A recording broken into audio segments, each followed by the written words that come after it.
You ready? Okay. Okay, here we go. Yeah.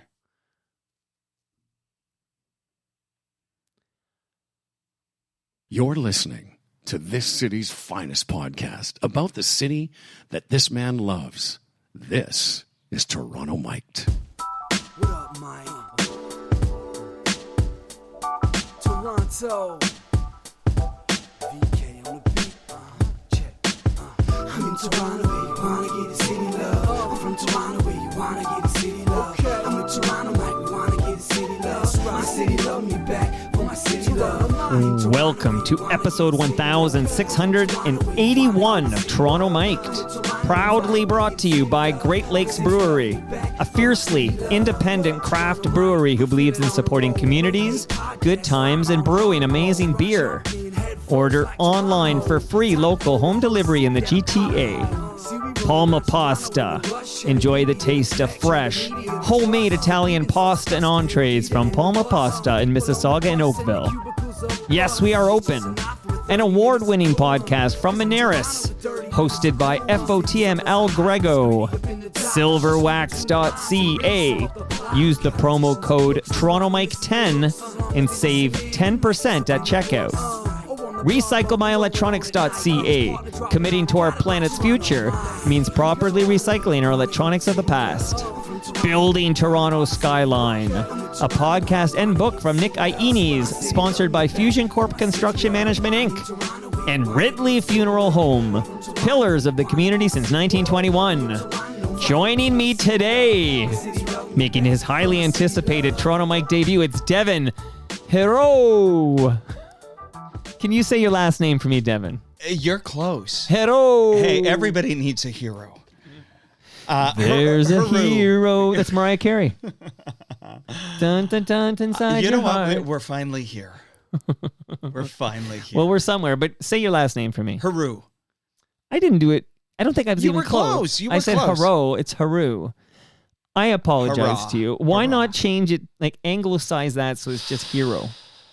Oh, you got to ask my Saskatchewan family about that. You know when But people... there's no French people in Saskatchewan. Well, there are in Prudhomme. Where's Prudhomme? Spell it for me. Prudhome. Yeah.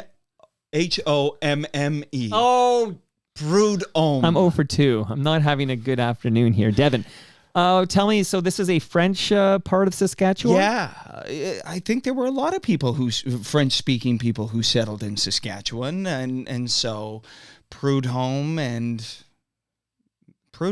Like, we don't consider Saskatchewan a hotbed of Francophone activity. We do not.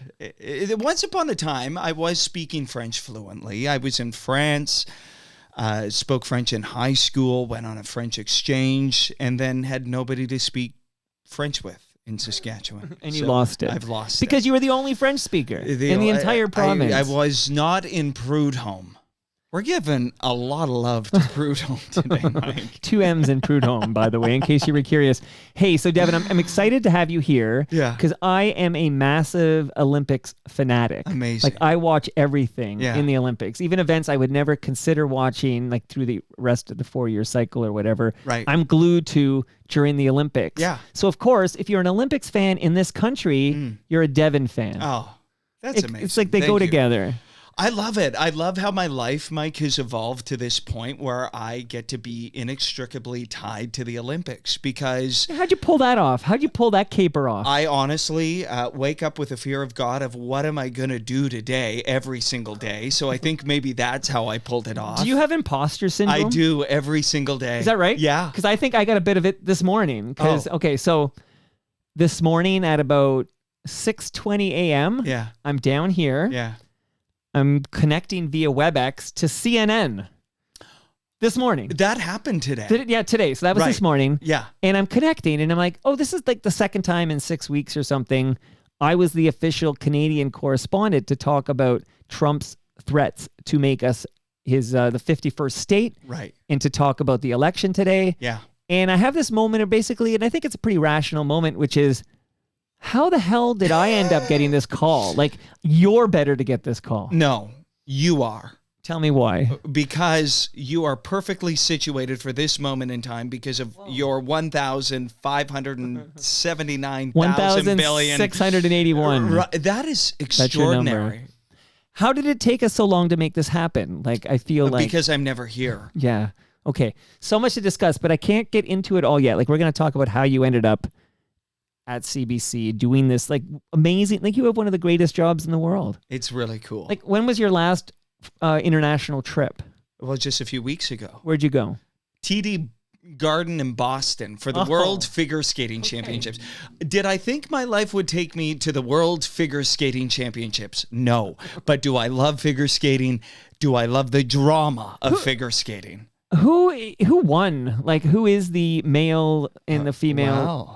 Tell me who won. It was a massive success for the Americans at a time when the Americans needed massive success. I don't want figure them to have skating. massive Well, success. listen, Alyssa Liu, Okay. 19 years old, retired a year and a half ago. Are we dinging? Are you? That's dinging? you. Is that- I don't ding like that. Like, Sorry. I know my dings. That's embarrassing. Okay, that's a I never Devin have ding. that on. That's a Devin ding. You know what? Everyone knows their own dings, right? So when you're out and Yeah, about, you don't even react. I unless never it's, have my ding on, so I can't believe that happened. I'm Yeah, sorry. I don't think I heard that ding when you were poolside. Okay, True. talking to Summer McIntosh. Well, Summer is swimming in Fort Lauderdale at the TYR Series this weekend, and I'm predicting that she might be posting some of her fastest times ever because she's just coming off a 3-week altitude training camp in France. Few people know that. When you now lots of people know now that. many Cat's people, out of the bag. Cat's out of the bag. And when you come back to Earth from altitude, you feel like you're flying. And she is already on cloud 9. So get ready for Summer. Okay, well, we're kind of all going over the forward, and place. I know where I Yes. want to start, and we're going to get to Summer. I even pulled a clip and everything. But wow. she's an Etobicoke gal, right? She is. So Not this is far like- from here. No. So, I mean, I didn't need her to be an Etobicoke gal. I loved rooting for Penny. I root for the greats. Yeah. I just said the word Penny, and I remembered a recurring bit on this very podcast where we talked about, do you know Jane Siberry? I don't know that name. You don't know? Okay, Jane Siberry, you know why you're young. Am I allowed to ask your age or? December 27th, 1986. 86. You're an 86 guy. Okay, so there was a big hit before you were born. Yeah. Jane Siberry, it was 1984. Should I be embarrassed that No. I don't know this? No, because you're born in 86. Like, to me, this would be like some Canadian hit from 1972. I'd be like, I'm sorry I missed that, but Right. I wasn't around, okay? Right. Okay. So, in 1984, Yeah. before you were born, Devin, Mimi on the Beach was sung. Mimi on the Beach, Mimi on... So it was kind of a big CFNY hit, kind of a big song for Jane Siberry. The gentleman who directed the video for that song, Penny Oleksiak's father. What? Yeah, in fact, now I react to that while I see if I have the clip. No, I know a lot of Penny trivia. This is a shocking reveal. Mm-hmm. This is really why I'm here today. Well, I'm now... See, I have it. You ready? I have Okay, it. I'm ready. Because I have a soundboard. Well, I am impressed with your producer, switcher, anchor, host, all of the CNN correspondent.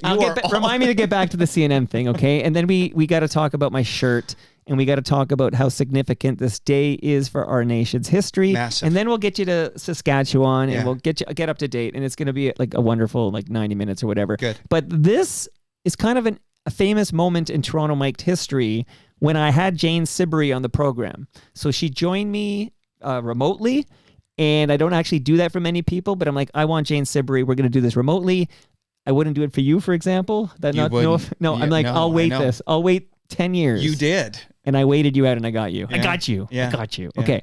So Jane's on, and I'm about to drop this mind blow on her about Penny Oleksiak's dad. And I expected her to be mind blown as well. Here's what happened. Do you, Jane, remember who directed the video for Mimi on the Beach? Yes, it was Dick. I think Dick is some name that I can't remember. I'm sorry, but Okay. probably. Well, let me jog your memory just because I was watching it recently and I saw the last name Oleksiak. Yeah, it sounds. So Oleksiak, and then I did a little Googling because I know an Oleksiak. I know a couple of Oleksiaks, and one happens to be the most decorated Canadian Olympian of all time. and then another an NHL player. But it turns out the director of that video is the father of Penny Oleksiak, the Olympic swimmer. Wow, she wasn't born when we needed a Mimi. No, for the surfboard. That's too bad. but that's kind of a wild little coincidence, right? It's kind of wild that the person who directed your biggest, well, it's debatable, but your first big single eventually would father the most decorated Olympian in the history of this country. Okay, I don't find it that interesting. No, okay. It's moderately interesting, but not a huge thing, I wouldn't say. So there you go. I was so blown aback by how disinterested she was in what I thought was a very fun fact. My jaw is on the floor. You handled that beautifully. What am I gonna say? Because you had this gem and this moment and the build-up, and then there was build that up, right? There was silence. Silence. It was silence. Silence, and I'm waiting for a reaction. And then she had to come clean, which is she doesn't find it that interesting. How were you feeling inside? Is like what was happening? Well, I was kind of like I think later in this episode I stopped down and walked through it with her to try to understand how that can't be. Even if you don't enjoy sports, even if you don't watch the Olympics, it's a fun fact because at the time, when we recorded this, the most decorated Canadian Olympian of all time was Penny Oleksiak. So the fact that the director of her biggest video, her most popular song, would go on to father Canada's most decorated Olympian, it blew my mind. I find it fascinating. It's at least a fun fact. It's a fun fact. Well, Jane did not agree. She was not impressed. Not impressed at all. How long was that interview, by the way? The interview, these things go 90 minutes, but that little clip there was like a minute 50. No, but did it go 90 minutes? Yeah, it went. You know what? She's an artist. Like, she's a true artist, and I found my conversation with Jane Sibrey to be fascinating. Yeah. But she's just... I wonder if she would feel the same or if it would be... I don't even know if she'd remember it, to be quite honest. But if I do bump into Jane, I'm going to ask her if she remembers this moment here. So ask me about my shirt, Devin. Tell me about your shirt, because as I was walking up to the house, I didn't know if it was if there was construction workers. You needed to wear your shades for this. Okay, before I tell you about my shirt, though, I'm going to crack open a Great Lakes beer. All right. I'm drinking the summer session IPA. It is called Sunnyside. It is my favorite through the summer months. Wow. Okay, so cheers to you. Cheers. Okay, so this shirt was gifted to me by a listener who was working for TV Ontario in 1976, and there was some kind of an agreement, some kind of a deal made between TV Ontario and CBC to cover the Montreal Olympics in 1976, and these shirts were handed out to people that were part of the staff, I guess, in Montreal. And this is a genuine 1976 CBC shirt from the Olympics. I believe it's highly flammable, and I wore it for you. First of all, did you iron it? No, you couldn't because it might light up in It'll flames. Burst into flames. Right. It looks perfect. Where do you keep it? Because I only wear it when you CBC heads come over. Like, I'll break it out. I don't know. Diana Swain, I wore it for her. Did you? Jill Deacon, I wore it for her. Dwight Drummond, I wore it for. You got Tom the Harrington. All-stars. Tom's retiring. I know. I think Tom is almost done. He might be done, actually. I think he might have been done at the end of March. But he was great. He talked about being on the Tommy Hunter show. Wow. Where he was a singer, and he did a little singing. And he did a lot. He's a legend. He's a legend. But you're on your way to being a legend. So we're talking about the shirt, and I wore it for you. Thank you. I wore my CBC socks. Well, let's do this real quick. And I don't know how much you can say, but that's your problem, not mine. Like, I can say anything I want. That's why CNN you know calls what? me. As I thought about all the questions you might ask, I predicted this one, but fire away, because I think I'm prepared for this. I can basically keep you out of trouble by saying, thank you. This is there's only, even though we're not a two-party system, for this particular election, and it's election day if you're listening in the future, it's April 28. Yeah. It's 4:11 p.m. We don't know who won this election yet, but there are only two options. Essentially, it's going to come down to the Liberal Party of Canada or the Conservative Party of Canada, one of which has promised to defund the CBC. I have multiple questions, but one is... how does that make you feel as an employee of the CBC? Well, I'll start by saying, and I told you this before we came on, that this morning when I chose to put on my CBC socks on election day, I looked at my partner and I said, am I going too far? Is this too much of a political statement on election day? I did anticipate this question. Oh, yeah. He's wearing them, people. I've taken a lot of heat, Mike, on social media about not being more proudly pro-CBC. The internal dialogue I had and where I landed is that as long as I continue to tell truly Canadiana stories, that should be enough to speak for where I stand on all of this. That's sort of how I felt. I don't think there is another place in the country that tells stories of Canadian athletes like CBC. And I don't think there's ever been. We are the home of the Olympics. We are the place where on any given day, you're going to go to cbcsports.ca and you're going to read about a bobsledder that you never knew about. Right. And you're not going to see that anywhere else. And, I just hosted an election special. I came from downtown CBC, where everybody's getting ready. The rehearsals are underway. The security is everywhere. And there isn't much in this country that brings us together like a great Olympic moment, a where were you when moment. And we do that. The CBC does that. And it's easy to be critical of the CBC. I've been critical of the CBC at times. But on matters of national significance, of where were you when moments, I think we're our best. I can hear Don Whitman right now. Donovan Bailey is pouring it on. You gotta love Saturday nights in Georgia, right? Or Bob Cole, or oh baby, everything is happening, right? And so that's where I land. Listen, my family's in Saskatchewan. We have complicated conversations. When I go home, sometimes the radios aren't on CBC radio. Really? Okay. So Saskatchewan, by the way, because I am the official political correspondent from Canada for CNN, I can tell you it's a very conservative province. Yes, it is.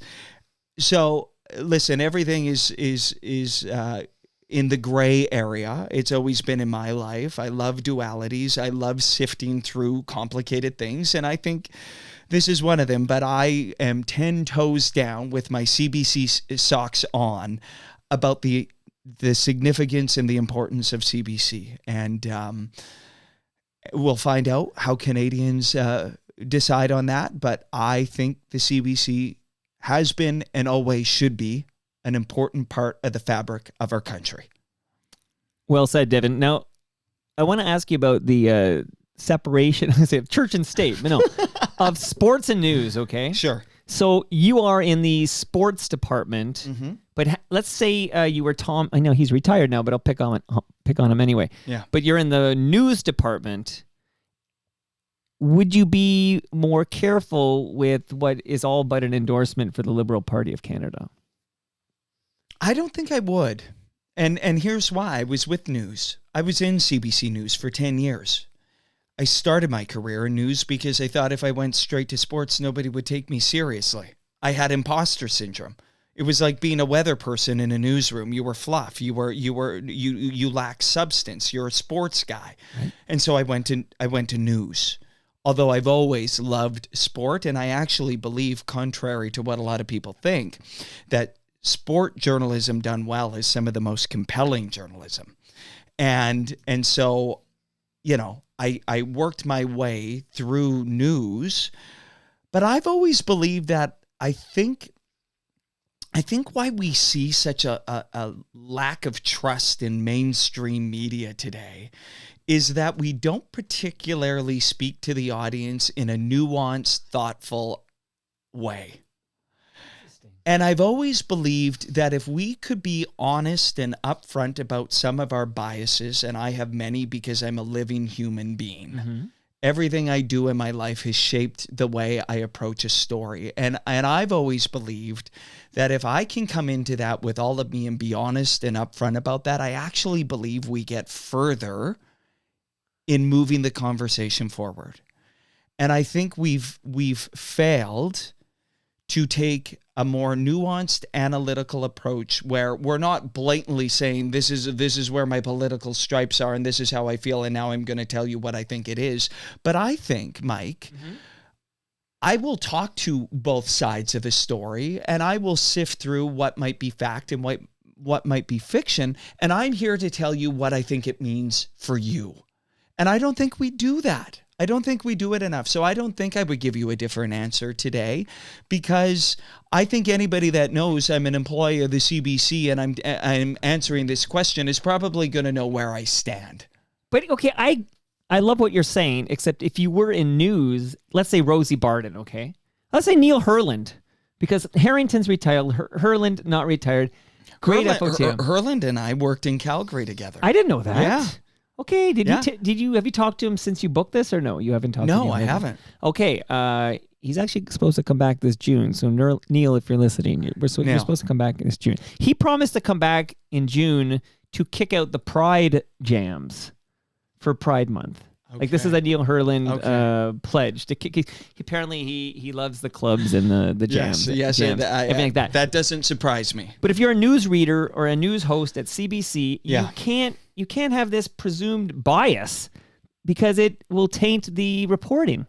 Like, isn't that everything? This is why, Steve Paikin plays it up the middle and you have no idea, how he's politically. Do you not? Well, his wife, I know. I know his. No, but this. I don't know Paikin. Paikin's been very careful not to. He's been very careful throughout his career to remain optically unbiased, in my opinion. Optically, right.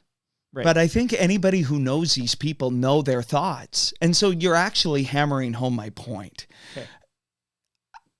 I think the audience, when they watch things, inherently have already made up their mind based on everything they've read or whatever echo chamber they're on social media or whatever. They've already drawn their own conclusions. So they're going to gravitate to the media outlet or independent journalism that best aligns with them. And if they do stumble upon a Rosemary Barton, they're already going to look at everything she says through whatever lens they've applied to her. So are you suggesting that the Pierre Poilievre supporters already deem Rosie and the CBC crew to be biased for the Liberal Party of Canada? I think if...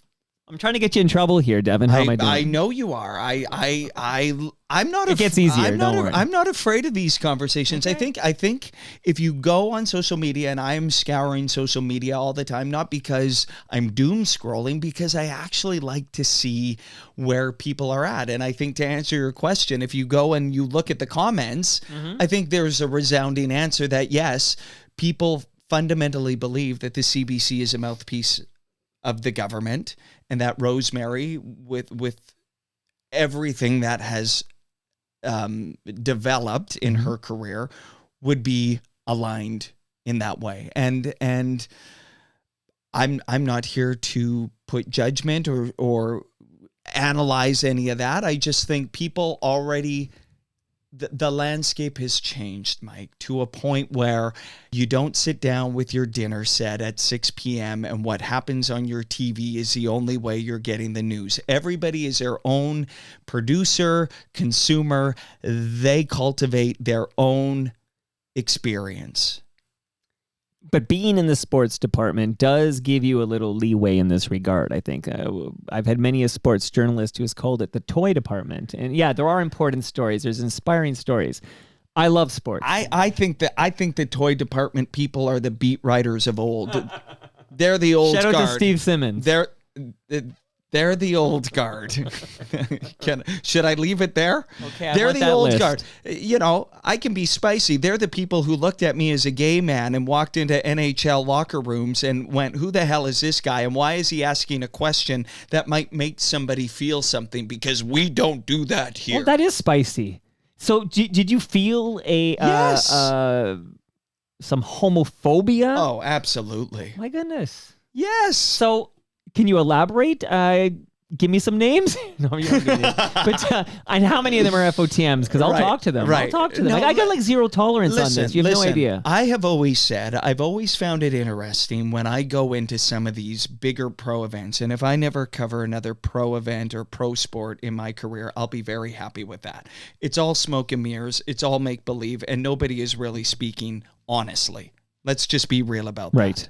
I agree. It's laced with cliche, and I don't really know what I get from a pre-game or post-game NHL interview. I could do it right now for you. There's no value added. Okay, you be Austin Matthews. Right. Okay, game 5 tomorrow night. You're at home. How important is it to wrap this up at home before going back to Ottawa game 6? I like what we've done so far. If we get pucks in deep and we play the way we're supposed to play, if we stick to the game plan, I think we're going to be where we need to be. Well, you got to give 110%, right? 110%. We love playing at home. We feel comfortable. I know my way into the building. And then what happens, and why I think people have sort of found their way to my journalism, and why I think it's different, is because I'll never know what it's like to shoot or score or pass like Austin Matthews. Mm-hmm. But there's probably something in his life, Mike, that makes him relatable to me about learning what it's like to win or lose or have something I care about or mean something to me. And that's what I'm trying to do. I'm trying to tap into that when I cover sports. Well, you're humanizing these athletes and you're tapping into their humanity. We're doing the same thing. We're doing the same thing. I do it for CNN. You do it for CBC. I see you. I see you. You are getting me in trouble here. No, man. I love the out of the gate here. Also, I want to read a note from the live stream because we're live at live.torontomike.com. And I see Tyler has already pointed out the obvious, which is that you provided the reaction that I was hoping to get from Jane to the fun fact about Mimi on the Beach and Penny Oleksiak's dad. So if you have any inroads with Penny, I want Penny's dad on Toronto Mike just to talk about directing Mimi on the Beach. Yeah. So if you have any contact there, that could be like an assignment for you. I still can't get over that. We've double sourced that it is in fact Wait him. till I tell you. Well, yes. I mean, I did. It was his name. Yeah. And I found out through, I think, IMDb that he has done such work in the past. I'm going to ask Penny about it. I want you to. Yeah. And I need you to I need you to be on I'm going to Team make this, Toronto Mike here. I'm going to be Team Toronto Mike. And now you don't know you James. try to get me in trouble on election day. Well, no, I haven't even tried to get you in trouble. Now I'm going to try because I need a prediction. So again, like literally No predictions. There are no predictions. But you have a preference. Well, this is so obvious. Like you obviously are hoping for a liberal majority tonight. I think I am on the side of CBC. Okay. And that's why I'm wearing this shirt today, because I'm a big CBC fan. But CBC aside, I'm not a fan of... I'm allowed to be opinionated. I don't work for the CBC. Okay, I work for CNN, so I can tell you that... I think that's like saying that. Again, imposter. We both have imposter Let me syndrome. ask you something, because I feel comfortable asking questions as well. I always get a little uneasy when I'm on the other end of questions. Right. It seeps into my personal life as well. And then I'm reminded by friends and family, you're not interviewing me. Do you do that as well?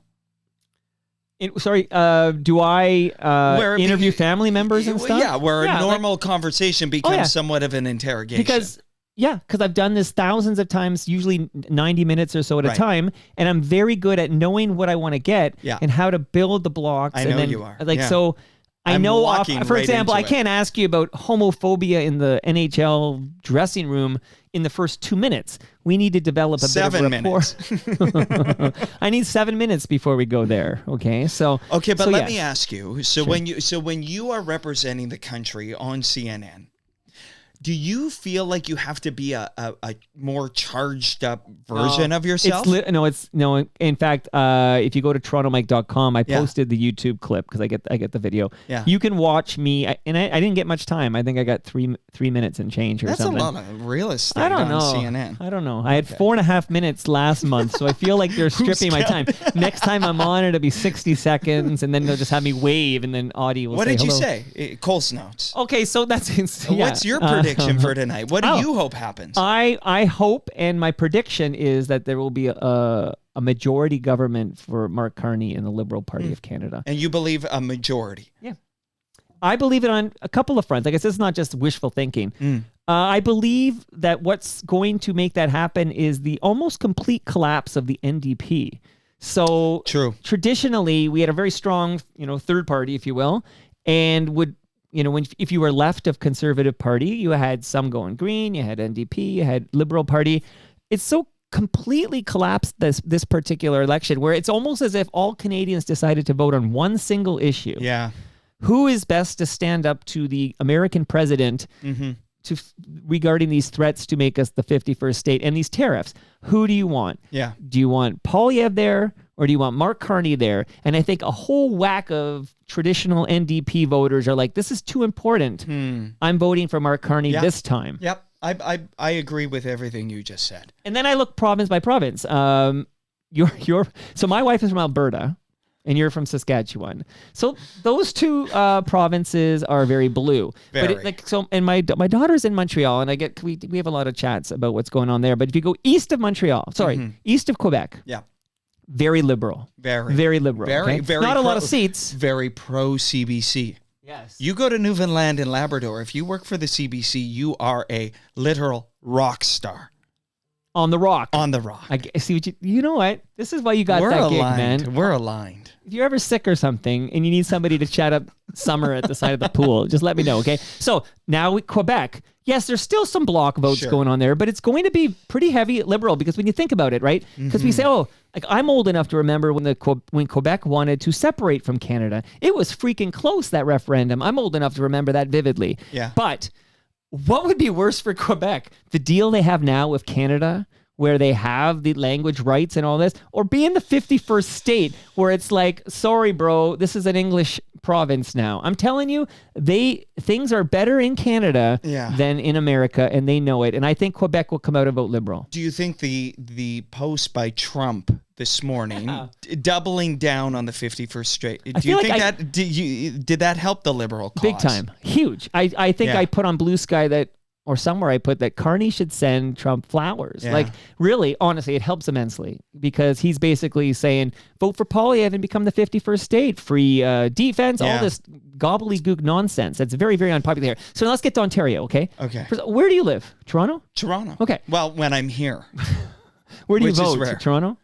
Toronto. Right. So Toronto, I think there's only one riding I'm unsure about because the Junction has this one. She was the MPP. Her name is Boutia Carpoche. Very good MPP. I met her at the Terry Fox run at Hyde Park. I bumped into her a bunch of times. She's not in my riding, but I quite like her. She decided to move into federal politics. So she's running for the NDP, and then Nardisi, I believe is his name, is running for the Liberal Party. That one I can't call. I don't know. Maybe NDP actually wins a seat. But other than that riding, I think this entire city is slam dunk Liberal. So that's Toronto. You don't think it's going to be as close as not in Toronto. What the polls were suggesting over the weekend? The Toronto polls don't even give me a sense it's going to be that close. Now, when you leave Toronto in the 905, now you start picking up blue, right? Sure. And then a lot of Ontario outside of Toronto goes blue, but a lot goes red as well. So then, we got some problem. I cannot believe few provinces. Then you're in BC. BC will have their fair share of red going on there. Yep. And I believe, 172? You need 172 seats to form a majority government. I think they get 200. Wow. And again, I was on Humble and Fred this morning, and I said, I want the Dewey defeats Truman moment, right? Dewey defeats Truman was printed, and of course, Truman won that election. I don't care if I'm wrong. This is a prediction. I don't have any crystal ball on this. This is the vibe I have as I speak to you right now at 4:31 p.m. on April 28th. We would have had no idea there was going to be an election on this day when we made repeated attempts to have a conversation. Oh, yeah, I know it. How it worked out. My goodness. Yeah. Now you've got me saying things that now I'm playing back going, no, how did that come across? Don't play back. You wearing CBC socks because you work for the you should love where you work, and you should deem the CBC to be an important institution in this country. I think it is. I don't regret how is that controversial? Well, you said it, Devin. I didn't say it. Okay, so we'll get you out of trouble. Bob Willett, who's on Indy 88, saving terrestrial radio. Okay, he's doing his best. We love Bingo Bob on this show.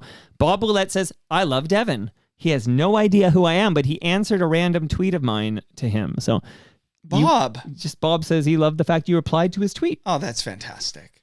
Hi, Bob. Are you still tweeting on that note? I am. So I'm going to quote Mike Wilner, okay? I'm going to bust your chops for a minute here because I'm guilty of this. I loved Twitter. When Elon bought it, I loved it a great deal less.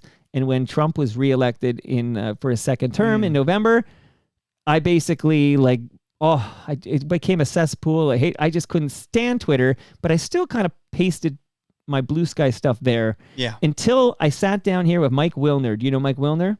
Covers Blue Jays. I know of him, for sure. Okay. Yeah. And he goes, Mike, let's quote Mike Wilner here, okay? Whose girlfriend just made me a pie. And I got to send, it's not a tweet because it's on Blue Sky, but I think it's the dirtiest Blue Sky thing I ever sent, which is basically, Mike Wilner, your girlfriend's pie was delicious. I just, is that dirty? It's true.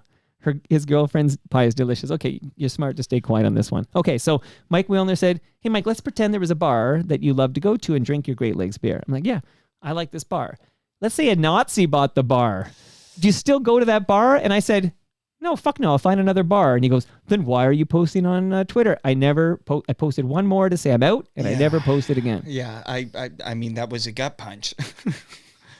I'm trying to recruit you. I'm now going to look, and now I'm going to look and see. This might be my last tweet ever. Just say Toronto Mike talked me out of Twitter. I'm just saying. I've got a big following there. I'm on Blue Sky. I'm on Threads. I copy paste. I do the things. I was doing that too. Quite frankly, I actually my relationship with all of these platforms is very complicated these days because I'm trying to understand what the currency is. So what is the currency now with the audience? Because, I did start at CBC when we first decided that audience feedback, Facebook posts, comment on this, that was a big part of our programming back when it was hot, right? Yeah. And then it just got really ugly. But it's really ugly. In fact, one of my pet peeves of CBC is that they don't Blue Sky. I'm doing everything on Blue Sky, loving it, but there's no official CBC account there. TVO's there. I'm not going to speak for anyone, but I think it was literally because it got so toxic that the CBC went, why would we even go into any of this space? Because I'll push back. Do you really find Blue Sky to be a nicer version? Everybody. I personally, I can only speak for, yours You truly. Really do. Night and day. Really? If I post the same thing on X as I do on Blue, and I won't do this test now, but in the past, there are going to be some just trolls looking to enrage me and I won't get that on Blue Sky. Okay. So that's my experience. Well, they're coming. Okay, well, they're coming. I hate to burst your bubble. It's everywhere. Get CBC on Blue Sky. That's my request. Okay, so you are. I'm going to give you a gift right now, and then we're going to get into this. I want to talk a little bit about Saskatchewan. So I'm giving you this gift, and you're going to say, Mike, what are you talking about Saskatchewan for? Well, okay. Moneris sent over this wireless speaker for you, Devin.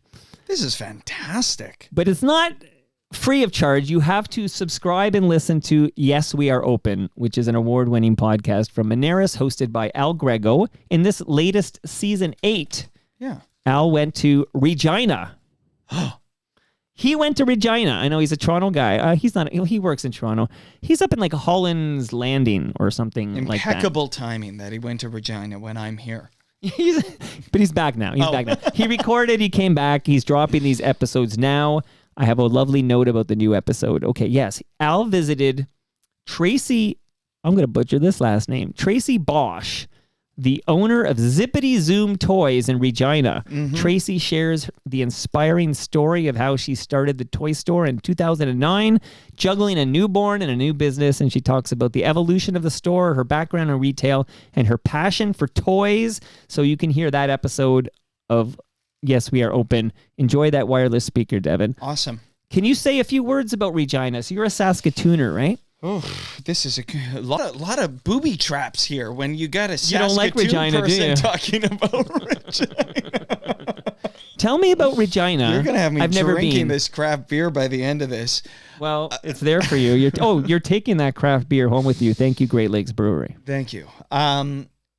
I have no issues with Regina, and that I think alone is a hot take, because when you're from Saskatoon, you're supposed to hate Regina. But I did a degree at the University of Saskatchewan. Okay. I did a degree at the University of Regina. My beloved Rough Riders. That is something I am unobjective about. They are the best CFL team in the country. And I have covered the CFL, and people have gotten mad at me about my bias towards the beloved Rough Riders. But my time in Regina cheering on the Rough Riders, in fact, I'm doing my bachelor party at a Rough Rider game in June. What day in June am I going to be at this bachelor party? June 5th. Okay. Home opener against the Ottawa Red Blacks, because that was the only place I wanted to go for my bachelor party. That's it. That's where Regina. you want to go to Regina. To Regina. To Saskatchewan. I love Regina. I love Saskatchewan. I love being from Saskatchewan. And you couldn't do this gig from there. Like you can't because you need to be near. You gotta be a warm body in Toronto HQ. And my family didn't understand that. Mm-hmm. But I made the leap. Didn't have a job here. I was a staff reporter at CBC Saskatchewan. Okay. Willy Wonka's golden ticket, Mike. Like people ride this thing for 30, 40 years, and I could have done that. But I knew I wanted to be here, and I knew I wanted to go to the Olympics. So I left that staff position in Saskatoon, CBC Saskatchewan, came here, and made a pitch. Wait, so you didn't have the gig before you came here? No. You came here without the gig, but you had a gig in Saskatoon? Where is that, Regina? Saskatoon, but I was a provincial correspondent. Oh, Real News. Yeah. And then you said, I want to go there because you wanted to cover the Olympics? I wanted to go to Pyeongchang, and it was a year and a half from Pyeongchang, and I said, I walked into the boardroom, which has now become a digital studio, and I said, send me to curling. Send me to the Scotties in the Briar. And I'll be candid with you. Mm-hmm. I don't think those men in that room that day particularly thought I could succeed, or maybe didn't want me to. Somewhere in the middle. I don't know. Is that because you're a proud gay man? There might have been some of that. I find this interesting that in this, and this is not 2025, this is earlier. It obviously. was 2017, but still. But also, I'm one of few openly gay national sports correspondents in this 2025. Without a doubt. Tell me another one. I don't know if you'd call this person a national sports correspondent, but Scott MacArthur was covering, was doing sports media for years. Right. And he came out while on the job. So he came over to talk about that. It's fascinating. I'm a big Scotty Mac fan, actually. So am I. I was on a panel with him. I adore him. I think he's got a kind heart and has meant a lot and literally saves lives. I don't think I'm being hyperbolic in that, because I wondered what my life was going to be like in this space growing up in Saskatchewan. And my friends always said, some of my first interviews, Mike, were with like Brian Tauris, the head coach of the University of Saskatchewan Huskies football program, who had more wins than anybody and was this daunting, rough, tough man.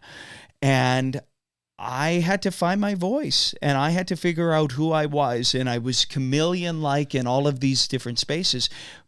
But there are hints of that, and it's not overt, but it's there, and it's always there. And before I knew who I was, and before I knew I was okay with who I was, that was a really hard space to be in.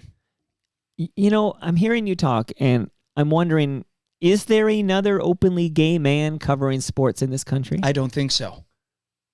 Wow. Yeah. Yeah. So that has been hard. There is a personal toll to all of that, because when there are issues of LGBTQ plus issues in sport, I'm the person they turn to. I will say my colleague, Anastasia Busis, is openly lesbian. Diana Matheson is her spouse. And Anastasia and I have talked a lot about the fact that there are two queer people that are key figures in CBC Olympic coverage. And we are incredibly proud of that. And I would say that my being gay has influenced my journalism in ways I could have never imagined. And it is a blessing and a gift because I've had to sort through all of my stuff to be able to get to this point where I am now, to stand across from an athlete and see all the parts of them in me and the hopes and the dreams and the fears and go, I think I might know what you might be feeling in this moment when you didn't live up to what you wanted to do in this moment. Very interesting. You're an interesting guy. No, seriously. A lot of times I do this a lot. Like a lot of times guests are here and you get the answers and then it's almost like they're recalling this from their brain, but I feel like you're actually like answering questions like from the heart. And this is from the heart, and it actually. But why do you have your notepad out with all the? Just kidding. Kidding, right. No, I gotta admit, it makes me a little uncomfortable, but I'm learning to lean into that more and more and more. My mom always said, "Boy, you picked a really interesting career to be somebody who hasn't always been okay with who they are," because I've had to grow up in front of a camera and a microphone.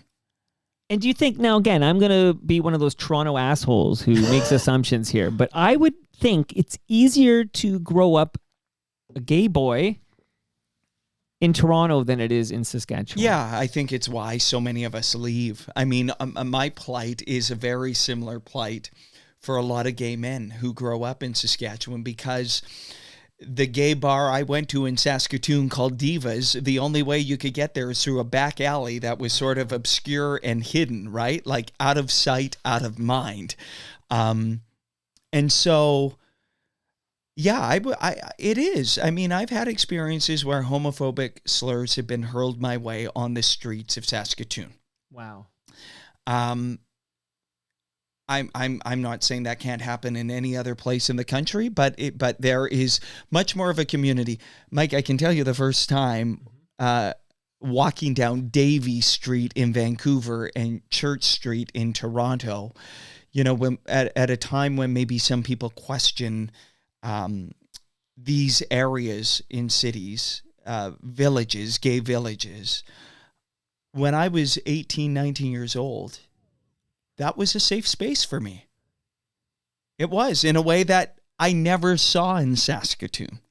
So, yeah. And I'll tell you, just to close the loop on all of this, is speaking from the heart. Yeah. I've always said that, and I came out publicly. I don't know if you know that, but I was a sports editor at the University of Saskatchewan newspaper.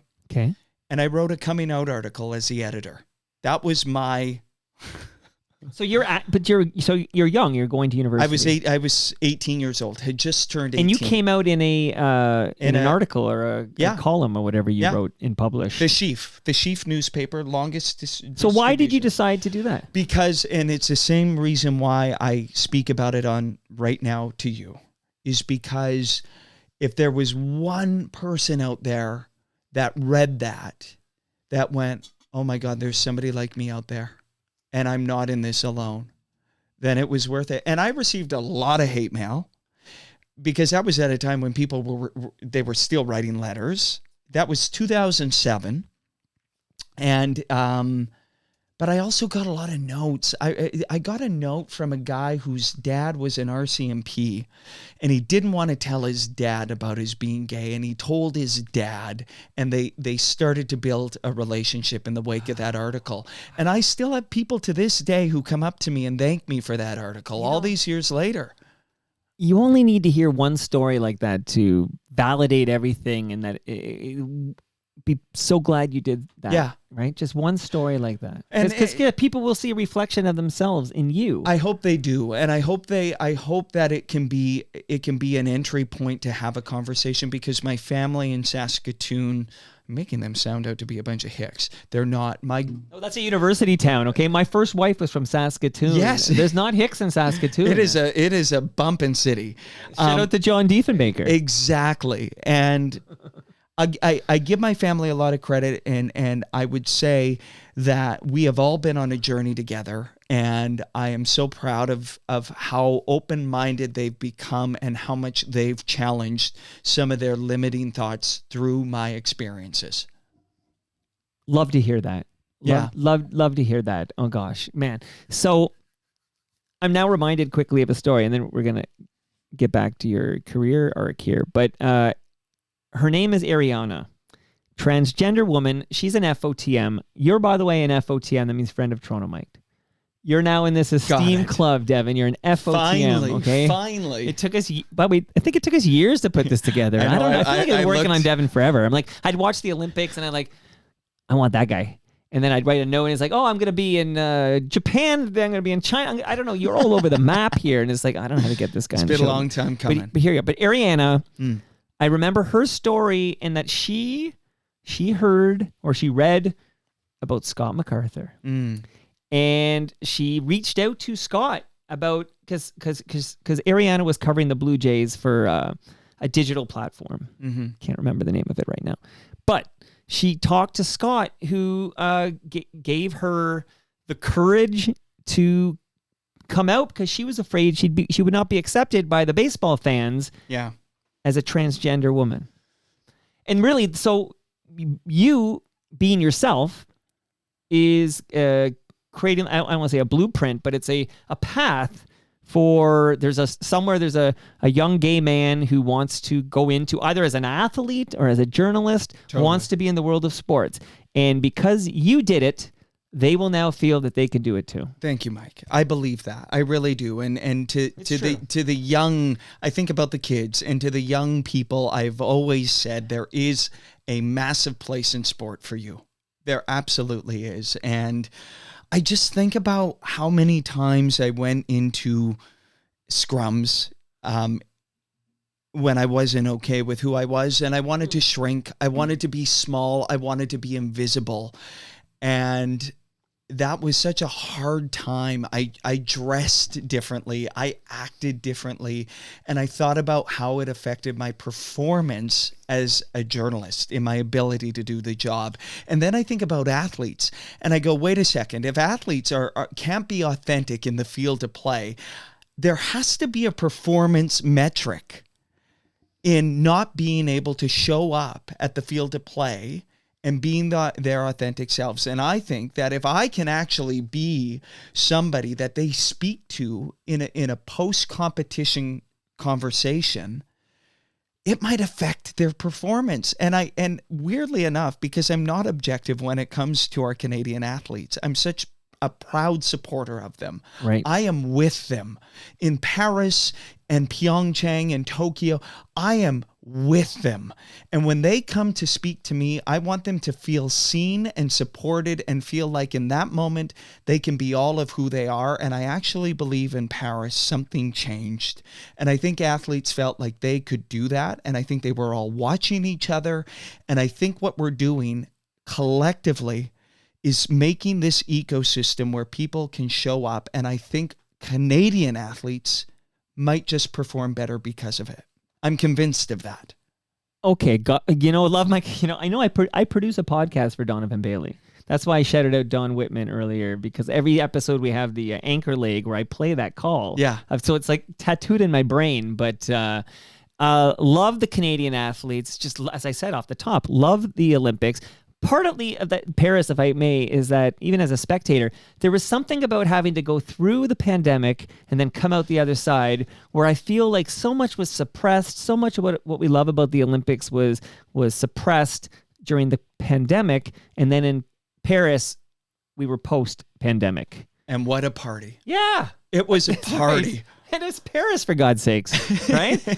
And I still don't know how Celine Dion hit those notes, because I had just seen a documentary on her where she was having seizures. Yeah. She's got that terrible disease, stiff body disease, or stiff person's disease, I think it's called. Yeah. And she's hitting these notes live in Paris. I'll never forget it. I was at the base of the Eiffel Tower with the rain coming down that night. The only day it rained. I know organizers would have loved the rendering shot, which was this golden glow of the sunset over the Seine as it boats in the parade. Right. But I gotta say, the rain and the lights and Celine and the moment I'll never forget.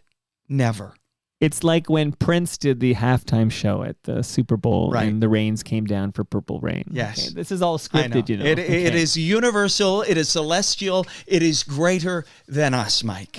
So wait, when you come to Toronto without a gig, because you're at CBC Saskatchewan. Yeah. Covering provincial politics? What do you cover?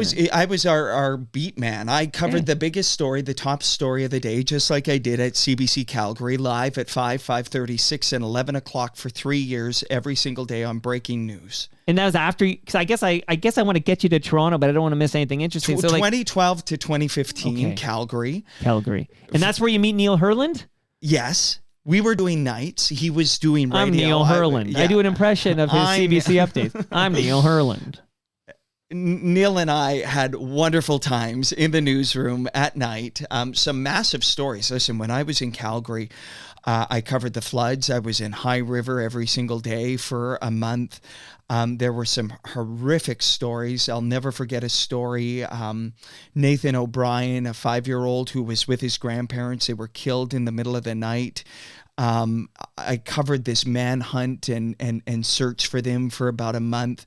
Stories of scandal, political scandal. Adrian Arsenault and I broke a massive story about a bunch of Muslim men radicalizing in a mosque at 8th and 8th downtown Calgary. I did it all. I did hard-hitting news. Yeah, that's not the toy department. No, it wasn't. And then I went to CBC Saskatchewan, and then I went, wait, I got to get back to Toronto. I got to get back to sports. And so I came here, made the pitch, cobbled together a couple of casual shifts a week with CBC Sports, and then a couple of casual shifts with CBC Toronto and the National on the weekend. And then finally, about a year out from Pyeongchang, and I went to what year? Remind me, what year was Pyeongchang? 2018, but now it's 2017 Scotties and Briar. Right. I go to the Scotties in St. Catherine. I go to the Briar in St. John's. They both pop off. Rachel Holman and Brad Gushu win. Gushu wins his first ever Briar in St. John's. My stories popped off. It was undeniable. And a year later, I was a full-time employee of the CBC Sports Department in Pyeongchang, working with Mike Harris and Joe McCusker from the 1998 Nagano teams that I grew up and fell in love with. And there I am with them in Pyeongchang. Is curling your favorite sport? I don't know if it is. Listen, I watch every single curling game imaginable. Yeah. I love it. It is cathartic. It makes me feel like I'm home. Tonight there's another game that I will have on. The sound of a rock sliding, the sound of granite crashing is like home for me. So I was born here. Yeah. That's how pathetic I am. I'm like, I was born at St. Joe's. I could probably bike there in 10, 15 minutes. Who knows? That's amazing. But I feel like that's the reason, because as a kid and as a teen growing up, when I loved sports, by the way, zero interest in curling. And I feel like if I had been born in Saskatoon, I would be like you right now. Yeah. I feel like a lot of it, like better, for worse. Okay, well, I'll take it. Come on. Yeah. I'll take it. Yeah. But you know how now you're not far from Mimico here, and now I'm learning about this like great lacrosse culture in Mimico, because I wasn't raised in Mimico. It was another part of Toronto. And I now that I live down here and I see, lacrosse is a big deal down here. I never saw lacrosse. What is it called? The net? What is it called? You're the CBC sports guy. You're going to be in trouble for this. But that paddle or stick or whatever, we'll call it a stick. Okay? The stick. Yeah. I don't know. Yeah. I don't know, because there's like a net on the end. The scoopy thing. I never saw one until I moved here in my 40s. Really? Never saw one. Like in person, I never saw one. Like I never saw a kid at high school carrying their lacrosse stick. It's an Olympic sport now. I know, and I'll watch it in the Olympics. And I'm not anti-lacrosse. I guess it's a long-winded way of saying that if you're raised with the sport and you love it as a young person, it gets in your blood and you love it as an adult. I think it might be tough outside of the Olympics where I'll watch luge, okay? I've never tuned into skeleton. I've never tuned into skeleton outside of the Olympics. Do you know the difference between luge and skeleton? Yeah, like and every 4 years I'm reminded of all the differences. The difference is... Oh, crap. I can't remember. What is it? So here's how I remember it. Skeleton, you're head first because that's just crazy, and skeleton and it could equal death. Head first. Skeletons are dead. Right. So that's head first on your stomach. Okay. Luge, you're on your back feet first. Okay. And I do remember the tragedy in the training runs in that's a horrible segue. Whistler. But yes. Yeah, I know. It's a terrible segue. But here's the thing. Here's the thing about being in the Olympic world is I have covered every single one of these sports, and I have never pretended to be an expert on any one of them. And that's how I approach everything I cover, because all of these niche sports have the most diehard loyal fan base you'll ever come across. And if you walk into that world thinking you're about to tell them something, you're about to get bombed with criticism and hate. So I just go in, I reflect the excitement and the awe and the wonder of a quad axle or whatever it is. And they love me. And I think they love me because I'm being sincere about the fact that I'm not the expert, but this is what I just saw. No, I mean, the passion is palpable, as I say that from, 2 feet away from you here. So I want to ask you about something that's not Olympics related. Okay. And I pulled a clip just to put us in that time frame here. So let's listen to this. You got to be aware of the inbounder here if you're Philly. It's off to Leonard, defended by Simmons. Is this the dagger? No! Game! Series! Toronto has won!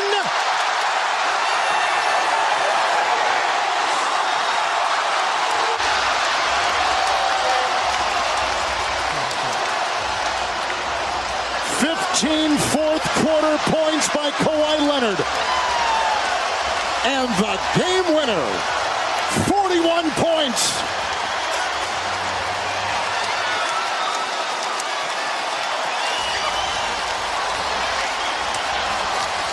How about the bounce? And look at the fans in Toronto. They have had a lot of misery the last few years, and how about the validation for Toronto? I felt great. Kawhi Leonard, I was going to pull a clip from the Game 6 against Golden State, and I'm like, no, that's the clip I want to pull. Yeah. That's the moment. We didn't get a moment in Game 6 against Golden State. No, and actually it was weird. Yeah. It was a weird ending. I was there in Oracle Arena, and...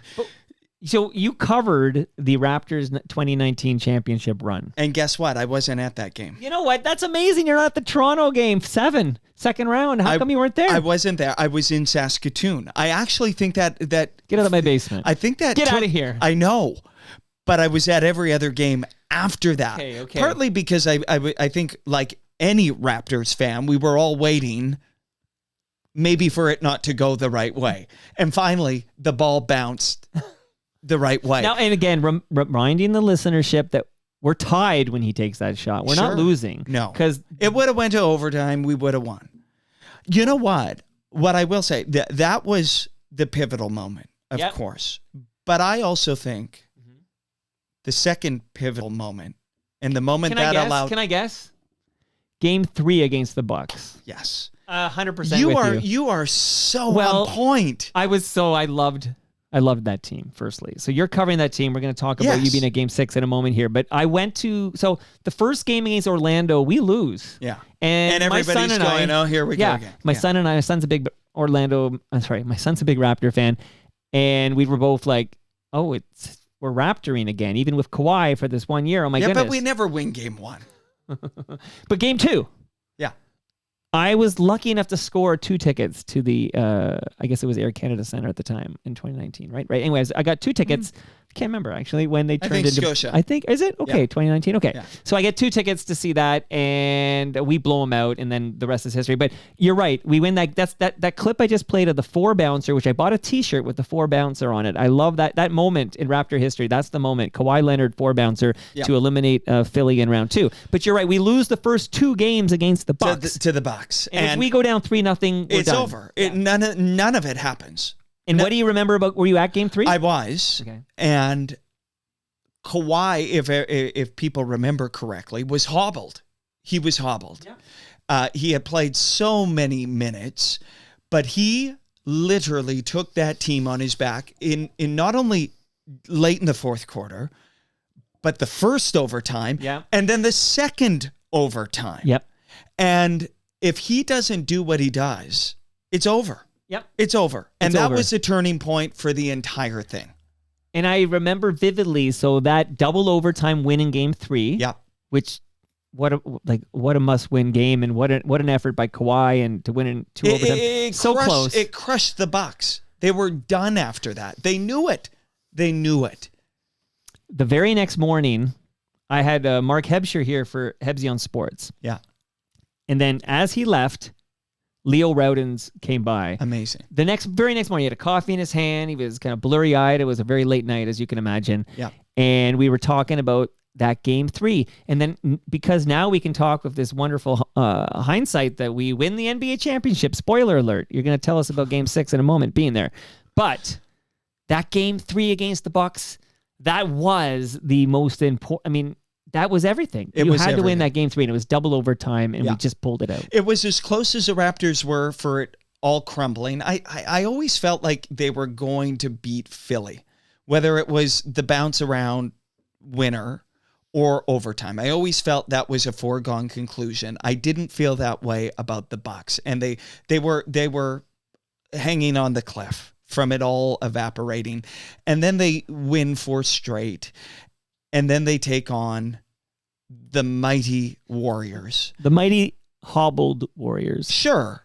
And Still, I'm not putting an asterisk. I never will. I No, never of course will. not. No. That's bullshit. To go into Oracle in that building, in a place where the Warriors just don't lose, and to beat them in every game there was remarkable. Yeah. In fact, when I got on that plane to go there, I fully expected a split. That we'd be coming back to Toronto tied 2-2. And they went into that hostile territory. And I'll tell you what, Mike, the place was so old and so storied. I mean, just history dripping from the rafters and other things dripping from the rafters. They didn't have enough place in the room in the press box. They had me seated in the middle of the fans. It was an experience I will never forget, writing my game story with these fans on top of me, heckling as I type. I remember, so I still remember watching that game with my oldest, who was a diehard Raptor fan, still is.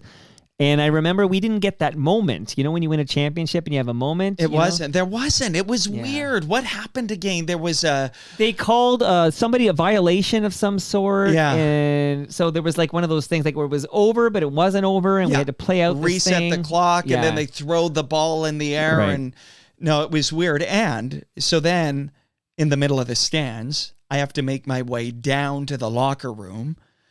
Well, thank goodness I had former Raptor Chris Bosh to guide me down as if out of nowhere. Chris Bosh arrives, and him and I fight our way through the crowd, and I slap him in the back. I said, Bosh, can you believe this?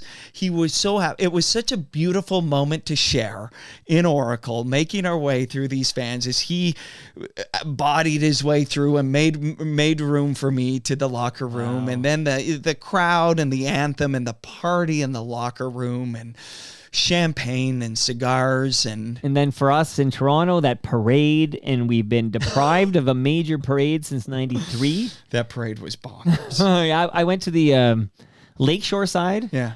Which, in fact, with Hebsy and I went to the Lakeshore side. It was amazing, but then I had reports from people on the other side, not so amazing. No. It all depended on which part of the parade you attended. I knew there were issues with the parade because we went big on CBC. Heather Hiscox and I started our coverage at the start. Right. And when the parade started and it took about 45 minutes to make it a block, I knew we were in trouble because I then made my way to our CBC studios for what was supposed to be a 2-hour special, which went on for 5 hours. So, but incredible. The city was electric. It was one of the greatest moments in my career. So Snow is in the calendar for next Monday. Informer composer, rapper Snow. Okay, so when Informer came out, it was 1992, and the Blue Jays won their first World Series. And then there was this famous Daddy Yankee kind of a cover, an interloping of, I can't remember what they called it, Spanish words I can't remember right now, for Informer, which had Snow, and that was 2019. Right. And then the Raptors won their first championship. Snow is making his Toronto Mike debut in 2025. And you know what that means, right? Leafs. The Toronto Maple Leafs, your 2025 Stanley Cup champions. Book it there. That's another prediction I'm making. Listen, people call me a bandwagoner, but I grew up in Saskatoon. We don't have a hockey team. Nope. So we grew up on Saturday nights. We grew up on Wendell Clark and Doug Gilmour. Wendell's there. Dougie's in the washroom. Doug's in the washroom, and I saw that, and I made note of that. We lived and died for the Maple Leafs growing up. Every Saturday night, we had a natural fireplace in our house. We would roast hot dogs over the fire, and we'd watch Hockey Night in Canada, and we'd cheer on the Leafs. No wonder you love Bob Cole. Bob Cole and Harry Neal, Saturday night. That was mine, that too. was it. And that run, was it 93, 94, 94? Yeah. 92, 93, and 93, 94 were the two conference finals. And they stole my heart and broke my heart simultaneously. Bob Rouse, I'm thinking of that defensive core. It was tremendous. Yeah, the whole team was great. And Dave Andrechuk was on that team. Dave Andrechuk was on that team, and Potvin, and there was something about the garden and the sight lines, and it was just this. Gilmour was just playing over his head. He needed. Here's what he needed. So he's not a big guy, you know. He's like my size, and he's playing how many minutes a night they had him going during that playoff run. Yeah. He had to eat so much palma pasta to keep some meat on the bones. He was skin and bones, so he had to eat as much palma pasta, carb loading, as he could. So I'm just going to let you know, Devin, right now, I have in my freezer upstairs a large frozen lasagna from Palma Pasta. Amazing. That is yours, courtesy of Palma Pasta. Amazing. I need to carb load for this Leafs run. Tomorrow night, buddy. We're gonna win. We're gonna beat Sens in 5, and then we'll go from there. I mean, that was another time in Leafs history that I absolutely loved. Stumpy Thomas winning in overtime, the one-handed overtime winner. I thought Bob Cole was probably at the prime of his career calling those games. Yeah. Yannick Perreault winning in overtime against the Pens. I loved that team. Sergei Berezin, he's passed away. Sergei Berezin. No, yeah. I know. People are surprised. He wore 94. Did he? 94? Yes, 100%. Yeah. He didn't pass very often. He tucked in the jersey? I can't remember if he tucked in. Or was that Ryan Smith? I can't remember if he... Yeah. Well, Ryan Smith was the Oiler, but... but I know. They were both 94. You're right. Now, Berezin, I remember he loved to go one-man rushes. I know. It was electric. Not a great distributor of the puck. No. But I loved those teams. And Pat Quinn, God bless him. I remember watching that Eastern Conference final. Sundin tied it to force overtime. Artis Urbe Gary Roberts was on these Gary teams. Roberts. Unbelievable. Loved those guys. Is Gary Volk on these teams? Yes. Absolutely. Yes. You know what? You're bringing back some nice memories here. My goodness gracious. So how would covering something like the NBA championship in 2019, how would that compare to the Olympics? I don't know, watching Canada's 4x100 meter relay. Oh, that's hard. Were you at the 4x100 meter? I was there. I interviewed. I talked to our guys. I know guys. This. I'm testing you. Yeah. I know this. I know. I'm glad you are, because I had an out-of-body experience. Because what happens is... I think Mark Lee, by the way, is an outstanding commentator. To be able to work with him and that athletics crew was remarkable for me, because I think Mark Lee just meets the moment. We all rode to Stade de France that night, and we talked about their chances. We didn't like their chances, but I informed them all in the vehicle. Like that the Americans can't get a baton transfer. If you ask my partner, who is American, for a year, I said Canada would beat the United States in Paris because they can't get the baton around. And he will go on the record and say that. I was with those guys in Bahamas at the World Relays, and I knew that quartet was ready. If they had a ticket in the final, they had a chance. They were in the outside lane. I'll never forget it. You're watching it, and as it's going, you're going, oh my God, like these guys are still in the lead. And then DeGrasse gets a baton, and I was not professional in the mix zone that day. There's no cheering in the press box. No, but there was, so Deanne Sauvé, who has since retired, but the great Radio Canada colleague, and our crews were right side by side, and we're high-fiving and whooping it up. And then all of a sudden we go, shit, we've got to do this interview, and they're coming to us live. And because we're the national broadcaster, we get them before anybody, before NBC, before BBC, before Olympics. They're coming right now.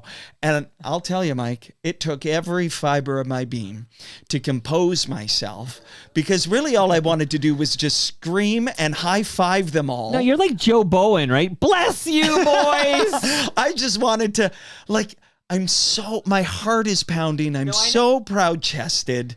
Yeah. And now I have to be coherent, because I remember Donovan and the boys moment in Atlanta, and it was Ron McLean doing that interview. And I went, shit, this is going to live forever, and I have to be coherent. And you know what? It was probably the interview I loved the best. It was, I felt like something came over me where for 6 consecutive minutes of live television, I went to Aaron Brown, to Jerome Blake, to Brendan Rodney, to Andre DeGrasse, Andre again, and then back to Aaron Brown. And I said, you've always said each race is like a blank canvas, and this was a masterpiece. And he said, hang it in the Louvre. We're immortal. Wow. And I'll never forget it. I will never forget how I felt and how the light was hitting Stade de France on a sold-out night. This is why I think you should be getting the call from CNN when they want to talk to a Canadian correspondent. That's why I feel like an imposter. No. Because look what you're doing over there on the world stage. My goodness. It was beautiful. It was a great night for Canada. Canadians will remember that moment. And it's what gets me going back to the venue time and time again, because there is a promise that something magical might happen next. Wow. Okay, so speaking of magical things that happened in Paris here. This is not Paris, but I'm going to play just a little clip to let the audience hear how it might sound. America's record, Canadian record, World Junior record, and you've defended your title. What a proud moment for you. How did you do it? I mean, going into this race, I knew that I got world champion last year, and that was kind of unexpected for me, and I was just trying to have fun, the most fun as possible, and kind of race as hard as I could and try to hold on that second half. It's so hard to turn and fly, but overall I'm happy with what I accomplished tonight. Your mom told me before the race you needed to have fun and you needed to be fearless.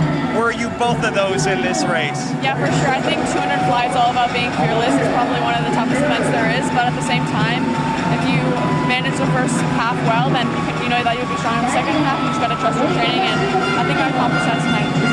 You become only the second Canadian ever to win 3 gold medals. You're rewriting the history book. Kylie Moss the other. What does that mean to you? It means everything. I mean, Kylie is someone that I've always looked up to since a very young age, and now knowing her on a very personal level, she's one of the nicest and sweetest people you ever meet, and she's accomplished grown the sport Canadian swimming so much. So I've always looked up to her, and I continue to do so, and just to be a part of that is really special. All of these medals are going to mean different things to you. The other day you told me it's not about how you fall, it's the bounce back. You're back with a gold medal. Yeah, I mean, after that 4-free, I knew that I had to turn things around quickly, as I had so many other events that I was really looking forward to, and I wasn't going to let it get me down. So I was just really excited, because 200 fly is definitely one of my favorite events. So yeah, I think it's all about mindset, especially at these long meets. Last question. You got a moment finally with mom and dad. Brooke back home is already posted on Instagram. So many Canadians are waking up celebrating your world championship gold medal. A moment to shout out to them. Yeah, it means everything from support, especially my family. They mean the absolute world to me, and seeing my parents during the medal ceremony was really special, and I know my sister's cheering back home, but all my friends, family, everyone on Instagram that supports me, it truly means the world, and I can always feel their support. What's your relationship like with Summer McIntosh? She seems to really trust you. my partner says I'm like her uncle now. I mean, I've documented every big race in her life since she has bursted onto the scene. And that's a lot of races. It's a lot of races. And that was Fukuoka, by the way. And she came in 4th place in the opening night, and she was massively disappointed. The New Zealander out-touched her, I think mainly because Summer was so stunned at her performance in the 400 free on opening night. And she reeled it back in. And then, of course, she wins the 200 fly, which is the same race that her mom, Jill McIntosh, Jill Horsted at the 1984 Olympics in LA competed in. And I, to have a front row seat to watch who I believe is going to be the greatest athlete ever in Canadian history, and it's not even going to be close. Right. And to have her trust me and send me notes and, I know that when she walks over and she walks by everybody else and isn't going to do an interview, but always stops for me, I think that's important. And again, like I was saying earlier, Mike, where I'm not overly objective when it comes to our Canadians. I want Summer, when she's at the pool, I want her to feel like she doesn't have to worry about what might be coming her way from me. I'm going to ask her tough questions if she has a poor performance, but those are few and far between. We are in the presence of greatness, and it's my hope that Canada can start to appreciate in not every 4 years, all the time, how truly remarkable she is. And I can tell you right now, she's about to add another event to her program. She's going to win 5 gold medals in LA. You heard it here first. 5 gold medals in LA. Yeah. Then it's going to blow up that clip I have of Jane Siberry. Of course, it's already blown up, obviously, because Summer's already the most decorated Olympian in Canadian history. Am I right? Not yet. Okay, who has that title right now? It's a tie now between Andre DeGrasse and Penny Alexak. Yeah. I just couldn't remember who caught Penny. Yeah. DeGrasse caught Penny. Yeah. But Summer, after LA, will have that title, assuming she stays healthy. She will win 5 gold medals, and it is looking... I'm giving you some inside stuff. I love this. I'm an Olympics head here. It is looking like she is getting closer to make a decision to join Bob Bowman, Michael Phelps' former coach. And you can only imagine how crazy that's going to get. If there's anybody that knows how to handle a program the size of the one Summer is building for LA, it is Michael Phelps' former coach, Bob Bowman. That's what's going to happen, and she's going to win 5 gold medals in LA. Let's hope we're not at war with the United States. It'll blow up the whole plan, right? They won't like her. They might try and make her American. Oh, you're getting me angry here. It won't happen. Summer is a generational talent. Yeah. I can tell you now, you're the first to learn this publicly. I will be in Singapore this summer at the World Aquatics Championships, the first one since Fukuoka, 2023. And Summer will win 5 gold medals there. Summer's killing us. You remember this Tragically Hip song? Bang, yes. bang, bang, I just want to hear you continue. No, you don't. Yeah. Trust me. Careful what you wish for. Yeah. Okay, so you're unbelievably interesting and easy to talk to, which is a very high compliment, but it means I just glanced over and saw I've already taken 80 minutes. So I will cook with gas. Okay. Rapid fire. You know what I got? I was watching the Conan O'Brien show in 1993, and he said, cooking with gas. And it just somehow implanted in my head where I've been saying it ever since. I think I said don't even cooking really know with fire, but cooking with gas. I know Conan likes the old-fashioned I love it. expression. So I've been using it. I don't quite understand it, but I love the expression cooking with gas. Okay. Let's cook. So rapidly, we're going to do this. Okay. I'm going to tell the listenership that the promo code TorontoMike10 at silverwax.ca saves you 10%. Silverwax makes pro-grade auto care and cleaning technology easy for everyone to use. They have kits for beginners, experts, or professionals. So if you want a nice, clean car, and if you think cleaning is a bit of a hassle, trust me, Silverwax is the solution. They're proudly Canadian. Just like Devin and I, proudly Canadian. So use the promo code TorontoMike10. Speaking of proudly Canadian, shout out to Ridley Funeral Home. Devin, this is a measuring tape courtesy of Ridley Funeral Home. That is going to be put to good use because I'm trying to renovate. Oh. Well, not really. Well, you're doing something handy Decorate. there. You can decorate. It's not decorate, renovate. We're splitting hairs here. Okay. You know, it's all the same thing. RecycleMyElectronics.ca. That's where you go if you have old electronics or cables. You don't throw it in the garbage. You go to RecycleMyElectronics.ca, put in your postal code, find out where you can drop that off to be properly recycled. And Building Toronto's Skyline. This is a podcast from Nick Iones. I get to kind of co-host this thing. It's kind of fun. And every couple of Fridays, Nick comes over. We record a couple of episodes. I urge you to subscribe and listen. I have a question, Devin, from Moose Grumpy. Actually, it's a comment. She says, he seems like such a great guy. So let me just tell Moose, I think he is a great guy. Like, I've spent like 80 minutes with the guy. I think he's a great guy. Moose Grumpy again. Athletes are so excited to see him after their events. He really seems to make a connection. Maggie McNeil always has him hold her glasses while she swam. Yes. That is true. Yes, that's cool. I love that. Thank you for that. I want them to feel that way. I want them to want to talk to me in the good and the bad. And the ugly. And the ugly. And let me tell you, the night the men's 4x100 meter relay team won, Sarah Mitten bombed out in the shot put. And we went there thinking it would be Sarah in her golden moment. And as a journalist, you think about all the things that might happen. And I didn't expect that to happen. And then all of a sudden, I have to be there with her in this crushing moment for her. And she delivered this most beautiful interview, and it makes me cry. It actually makes me cry at the Olympics. And I go home at whatever time it is, on whatever few hours of sleep I got, and I cry because they are so giving of themselves and they want it so badly, and then they're so vulnerable with me, and that's all I would ever want. You make them feel safe so they can be... Yes. I try to do the same thing, but you have to do it in 2 to 5 minutes. I get 90 minutes to get you so comfy. And not knowing what's going to happen. What you're doing is much more difficult, and you're doing it in front of millions of passionate Canadian sports fans. I just never want to screw those moments up. I have so much respect and fear all at the same time. But you know your shit, and you're empathetic human being, so it would be difficult for you to screw it up, I would think. Thank you.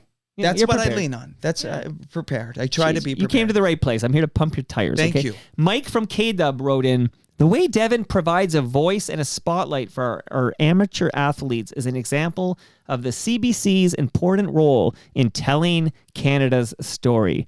Can you please ask him if there's a favorite interview or segment he has done to introduce an otherwise unsung hero to his audience? It would be Marie Wright, a wheelchair curler from Moose Jaw, Saskatchewan, who in 2018 made her Paralympic debut. A mother of 4, her husband left her after she became quadriplegic, and he left her high and dry in a wheelchair with 4 young daughters. She said, I thought I would never amount to anything in my life. And there she was in Pyeongchang with the daughters she raised, cheering their mom on, and she won a bronze medal, a beautiful smile.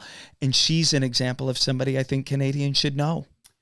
I love your passion for the Paralympic Games, which seems equal to your passion for the Olympic Games, and I only wish that were true for all citizens of this sovereign, fiercely independent nation. Listen, to me, the Paralympics are the ultimate in Paralympians are what it means to be a champion. They had a story in their lives that they thought was going to go a certain way. It didn't. They pivoted and they reimagined what sport and success can look like in their life. A message to all of us: when the story doesn't go the way we think it will, Mike, we have a choice. They chose greatness. Wow, man, I'm going to tell CNN to call you next time. Okay, so Hazardous. I just said, hey, do you got a question for Devin? And Hazardous, I don't know the gender of this person, says, all curling, 60 minutes of local curling club reviews from the Granite Club in the Bridle Path. Granite. Granite. Thank you. Obviously, they don't let me in the bridle path. They take a look at my I was going to let it slide, but taxes there are granite curling clubs all over the country. Not granite. Okay, I'm an idiot. I'm obviously not a curling guy. But from the Granite Club in the bridle path to Royal Canadian across from the old Jilly's location. Now you're talking my language, okay? We don't have 60 minutes for this, but you want to shout out a local curling club that you enjoy curling at? Yeah, the Nutana Curling Club in Saskatoon, which is about 10 minutes from my parents' place. It has some of the best ice in the country, and it usually is home to either the Briar or Scotty's representative in Saskatchewan. But I do agree, if I had more time, I would go from coast to coast to coast, and I would do a review, because curling rinks are the church, are the party place, are the places where there were weddings, where you gathered after funerals, where you gathered for birthdays. They were the heartbeat on the speckled prairies, the frozen tundra. They were the gathering places. That's what a curling rink is. And lest we forget, when Dave Hodge flips the pen because he's so frustrated that CBC's going to, I guess, the national instead of broadcasting the overtime. Right. Earlier that day, the same thing happened with the Briar, and he was watching with Bob Cole, as Bob Cole rooted for his beloved Newfoundland club, Newfoundland team. Bob went to the Briar. Yes. Twice. Bob was a great curler. I almost had a phoner with Bob, and it didn't quite work out, but I love my Bob Cole. Jammed. I thought, man, I was so upset that Rogers, because he didn't retire on his own. No. Rogers said... I remember I had Scott Moore over to talk about it. Scott Moore retired him. Yeah. He wasn't done yet. I know. Let him die calling a game. You know, I wrote a letter to Bob Cole when I was in grade 7, letting him know how much I adored him. I know we got to go. He never got back to me. I don't hold it against him. He's a busy man. But then I was with him for one of the last playoff series he ever called, Sens and Pens. And I went up into his booth and we had a chat, and I said, it should be a great night. He said, it shouldn't be anything. We're going to find out what happens here tonight, but it shouldn't be anything. I'll never forget that. I never say it should be a great game tonight anymore since that back and forth. Because you don't know what you might... You don't know. He said, why should it be? It could be a blowout. Why it shouldn't be anything. A little pedantic, but I get the sentiment, okay? Well, you know? I know. If it wasn't Bob Cole, I'd be maybe with an ass hat. Come on, okay. So Al Grego, who of course hosts Yes, We Are Open, you're already going to subscribe and listen. Yeah. He just says...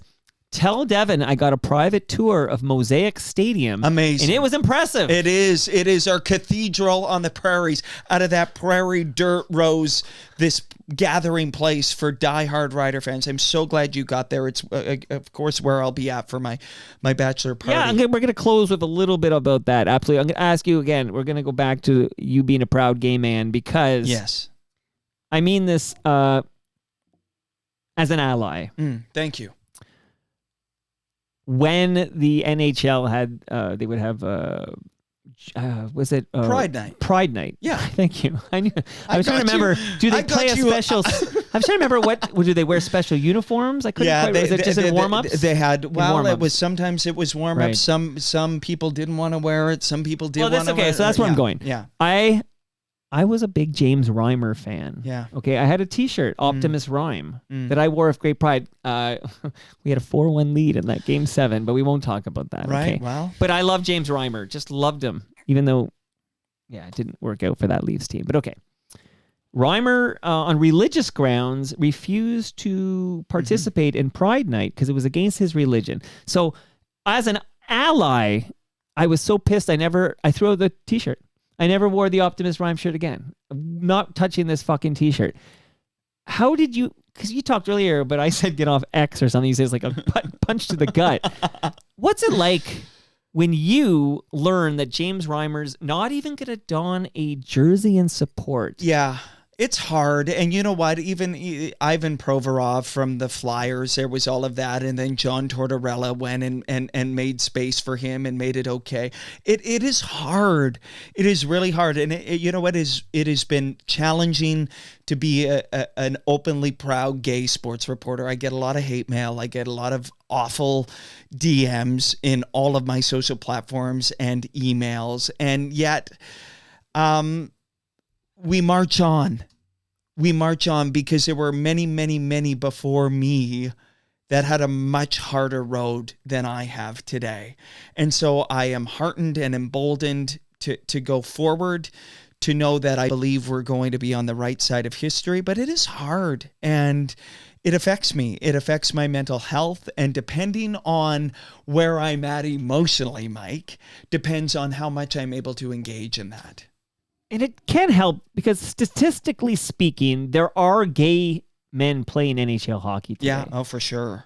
0 are out of the closet or public about their sexuality. And I can see why. I can understand I can see why too. Yeah. But how do I put this? Like, you got to break some eggs to make the omelet. Like you got to come out so others will coming up through the ranks will feel comfortable that they too can be themselves. Yeah. Everybody just wants to be themselves. Yeah. It's horrific that people have to hide their true selves in order to be accepted in their, field. I think the last piece of that, because there's this conversation, when is a first out pro gay person going to come out? And I think the last piece of that is the business model around that. And I actually think it falls on corporations and private enterprise and owners supporting that, because I think, if you look at Michael Sam, his NFL experience, where is he now? Right. He was swept aside. Nobody wanted to touch that or be a part of that, because I still believe it actually affects the bottom line. And when money's involved, that's where it ends. That league is a particular tire fire when it comes to such enlightenment. So I can it hurts my heart, and I can understand why nobody wants to be the example. But on the sports media side, you and Scott MacArthur, not even active in sports media right now, as far as I know. Like, he had a podcast with Richard Griffin on Blue Jays, but he stepped down from that. So I know he did tease me with I have something coming up and I'll come on and talk about it, but it hasn't been announced yet. So I don't know what his next venture is going to be, but I don't believe he's active in sports media right now.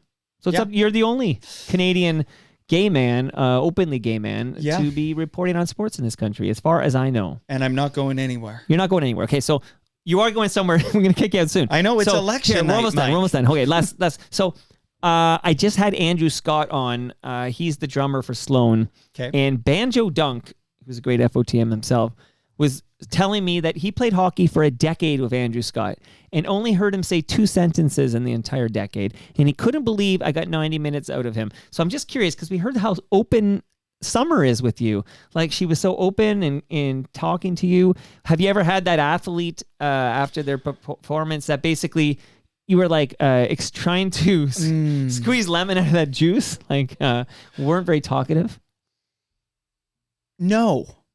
And do you want to know why? Tell me. Because I do this thing that I don't think many sports journalists do. I'm never out there to play gotcha with them.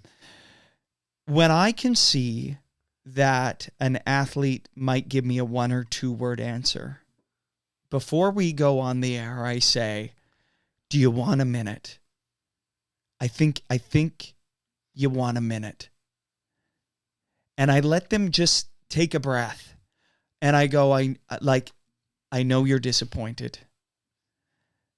And then all of a sudden there's a trust that happens there. Yep. Because the only way you're going to get somebody that doesn't respond is when it's been a shitty performance. And so you know, right there, I'm showing them I see them. I know what they must be going through. And then what it does, Mike, it actually gives me some creative license to go in a little bit more with them. I never want to tell them how they're feeling, but I'll glean on something that I watched in the 30 seconds from when they completed that event to when they get to me. And I'm basically reading everything about what they're sharing through their body language. My superpower is being energetically aligned with every athlete I speak to. And within 30 seconds, I'm exactly eye to eye and right there with them. Well, that's why you're very, very good at this. Very good at this. So Last 3 quick hits. Okay. One is Hey Ref on the live stream wants to know if Penny is done. Will we see Penny in LA? Penny wants to go to LA. Whether Penny can make it to LA is a completely different question, Right. so it's a good one. You will see her also competing this weekend. I just saw the heat sheets for the TYR Pro Series in Fort Lauderdale, and Penny is competing. I haven't nailed down which events, but I saw her name. Penny does like to register for these things, and sometimes we'll do one or maybe none at all. So we'll see when she's in the pool. But Penny wants to continue to swim, and I still believe that Penny is one of the most naturally gifted athletes in our country's history. If Penny gets serious about swimming, and I'm not saying she hasn't always, but there have been times when it hasn't been the priority, and she shared that with me. If she gets serious about it and really hones in on her training, I think Penny could play a crucial role in our relay teams in LA. Well, good. We need her to get back to We being do. the most We technical, really although need her. Sounds like summer's coming anyway. So, But okay. our relay teams. Relays, we could right. be great. Right. So, right. Love yeah. it. Okay. Second last thing. Would you say a few words about Scott Russell, who you'll no longer be working with? Yeah. Well, listen, you talked about my love and support of the Paralympics. I think before anybody was caring about the Paralympics, it was Scott who told us that Paralympians matter. Paralympic sport matters. I'll never forget watching Scott do a live opening to the Briar in 2004 at what was called Sass Place. I was a CBC intern, and I watched Scott walk up the middle of the ice with that big CBC sports intro that we learned to love. And I watched Scott, and I went, I want to be him. And all those years later, I was working beside him. And it was a privilege to watch him do his craft, and it was a privilege to watch Scott work, toil away, and write on flashcards. My God, I've never seen somebody write on flashcards more than Scott. And that's why he knew everything. He knew everything. He had an anecdote or a fact about any European runner back in 1958 in the Rome Marathon. And it's because nobody outworks Scott. Well, you're the heir apparent. You know this, right? I don't know. But I do, okay? It would be an honor. Stay tuned for how our crew will look in Milano Cortina. We're less than a year away from another games, and perhaps the stakes have never been so high, with nationalism at an all-time high on election day in Canada. We got a taste of that at the Four Nations Cup. I think we might see a repeat. That was bananas. Okay, well, I'll be tuning in. I'll be checking you out. When is the wedding day? I got to remember. August 29th, but we're going to go to City Hall, do it at City Hall August 15th, and then have a big party at the Great Hall on Queen West on August 29th. 2 days later, we're honeymooning in Tokyo. This is a good guy you're hooked up with? Yeah. He's amazing. Is he good? Well, listen, he Gotta make puts sure up, he's good enough for my Devin here. He puts up with me. He keeps me sane, and keeps me sharp, holds me accountable, and I can't wait to celebrate our love. Well, he's a lucky man, and congrats to you. Thank you, Mike. Enjoy this bachelor party in Regina. You're going to see CFL football because you're going big. Hey. There's no place like home. Well, that's where your heart is. Home, my heart is always in the prairies. Sounds like a song. We should write a song. My heart is always in the prairies. Devin, you were amazing. You notice I have been afraid to say your last name since the intro because I can't remember. Heroux. Heroux. Heroux. Heroux. Hooray. Hooray. Hooray for Devin Heroux. Thanks for doing this, man. Mike, you are so good. You are so good. I'm really glad my game for you. I'm really glad we made this happen. Your shirt's incredible. 1976. Yeah. Do you know the men's 4x400 meter relay national record still dates back to the 1976 Olympics? That's how long that record has stood the test of time. Well, that tells me it wasn't good enough to win a gold because nobody did that Olympics. It wasn't. That's unbelievable. By the way, of all the facts in this country at the Olympics, the most wild to me is that we had to host a third time to win a gold medal. No golds in Calgary, no golds in Montreal. It was bleak. That's unbelievable. And now look at us.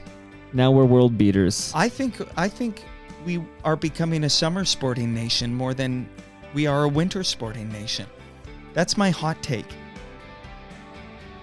And that brings us to the end of our 1,681st. Is that right? Yeah. 1,006, because I dropped a CNN behind the scenes thing, so my numbers all got messed up. But this is absolutely episode 1,681. Go to torontomike.com for all your Toronto Mike needs. As we speak, Instagram won't go away, I guess. Dr. Heroux, Heroux. just find him there. And you're still on Twitter until I talk you out of it. That's Devin _ and then that last name I butcher every time.